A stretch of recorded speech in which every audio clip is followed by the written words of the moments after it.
नमस्कार दोस्तों सीएम योगी के बुलडोजर जस्टिस पर सुप्रीम कोर्ट ने नकेल कस दी है और साफ साफ कह दिया कि किसी भी आरोपी के घर पर मनमानी तरीके से बुलडोजर कार्रवाई नहीं होगी।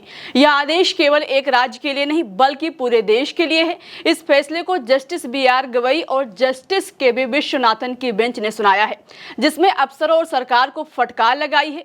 कोर्ट ने कहा है कि अफसर जज नहीं बन सकते हैं, वो ये डिसाइड ना करें कि दोषी कौन है, क्योंकि अपना घर अपना होता है, घर बहुत लोगों का सपना होता है और अपराध की सजा किसी का घर तोड़ना नहीं होता है।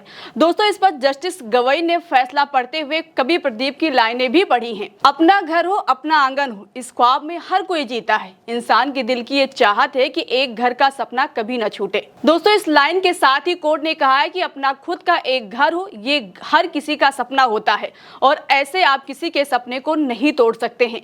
अगर किसी के घर पर बुलडोजर कार्रवाई की जाएगी तो पहले इस कार्रवाई की वजह बतानी होगी और कम से कम 15 दिन पहले नोटिस देना होगा। अगर किसी को 15 दिन पहले जानकारी नहीं दी जाएगी तो उसका घर दोबारा बनवाना पड़ेगा और इसमें जितना भी खर्चा लगेगा इसका पूरा खर्चा अफसर को देना पड़ेगा। इसके लिए कोर्ट ने 15 गाइडलाइंस भी दी है। पहला, अगर बुलडोजर एक्शन का ऑर्डर दिया जाता है तो इसके खिलाफ अपील करने के लिए वक्त दिया जाना चाहिए। दूसरा, रातों रात घर गिरा दिए जाने पर महिलाएं बच्चे सड़कों पर आ जाते हैं, ये अच्छा दृश्य नहीं होता, उन्हें अपील करने का वक्त नहीं मिलता। तीसरा, हमारी गाइडलाइन अवैध अतिक्रमण जैसे सड़कों या नदी के किनारे पर किए गए अवैध निर्माण के लिए नहीं है। चौथा, शो कॉज नोटिस के बिना कोई निर्माण नहीं गिराया जाएगा। पांचवा, रजिस्टर्ड पोस्ट के जरिए कंस्ट्रक्शन के मालिक को नोटिस भेजा जाएगा और इसे दीवार पर भी चिपकाया जाएगा। छठवां, नोटिस भेजे जाने के बाद 15 दिन का समय दिया जाएगा। सातवां, कलेक्टर और डिस्ट्रिक्ट मजिस्ट्रेट को भी जानकारी दी जाए।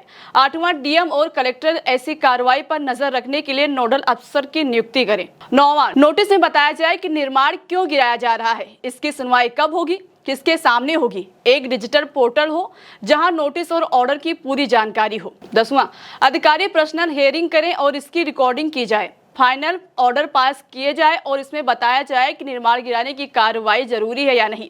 साथ ही यह भी कि निर्माण को गिराया जाना ही आखिरी रास्ता है। 11वां, ऑर्डर को डिजिटल पोर्टल पर दिखाया जाए।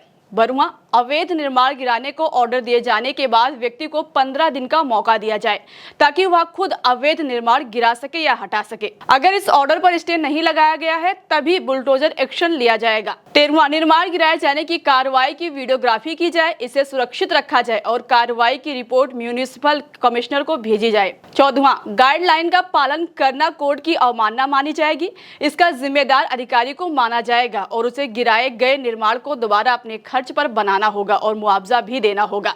15वां, हमारे डायरेक्शन सभी मुख्य सचिवों को भेज दिया जाए। कोर्ट ने इन्हीं 15 गाइडलाइंस के साथ अपना फैसला सुनाया है। कोर्ट का कहना है कि सरकार के बुलडोजर एक्शन से बहुत लोग बेघर हो गए हैं। अचानक सरकार बिना समय दिए किसी के घर पर बुलडोजर कार्रवाई कर देती है। इससे महिलाएं और बच्चे बेघर हो जाने को मजबूर हो जाते हैं। अपराधी कोई और होता है, सजा किसी और को भुगतना पड़ता है। इससे बदनीयती झलकती है, इसलिए नोटिस के बिना कार्रवाई नहीं हो सकती, साथ ही वजह भी बतानी पड़ेगी। दोस्तों, इससे पहले अगले हफ्ते सुप्रीम कोर्ट ने योगी सरकार को बुलडोजर कार्रवाई पर फटकार लगाई थी। मामला यूपी के महाराजगंज का 2019 का था, जब सड़क चौड़ीकरण प्रोजेक्ट में 123 घरों पर बुलडोजर कार्रवाई की गई थी।